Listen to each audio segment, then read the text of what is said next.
Hello viewers, thank you for the 3000 subscribers. నేను ఈరోజు ఈ వీడియోలో మీ అందరి కోసం మా టెర్రస్ గార్డెన్లో ఈ బ్లూ కలర్ డ్రమ్లో నేను హార్వెస్ట్ చేసిన రేగి పండ్ల గురించి చూపించబోతున్నాను. చూసారా, ఈ చిన్న కంటైనర్లో ఇన్ని కాయలు ఎలా కాసినాయి అని అనుకుంటున్నారా?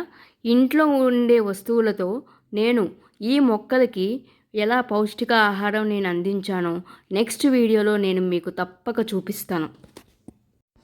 ఇంకా మా ఈ ఆనంద శ్రీకరణ్ ఛానల్ నోటిఫికేషన్స్ మీకు రావాలి అంటే కొత్తగా సబ్స్క్రైబ్ చేసుకున్న వాళ్ళందరూ ఆనంద శ్రీకరణ్ ఛానల్ కింద సబ్స్క్రిప్షన్ పక్కన బెల్ ఐకాన్ నొక్కేయండి. అప్పుడు నా ఛానల్ నోటిఫికేషన్స్ అన్నీ వచ్చేస్తాయి.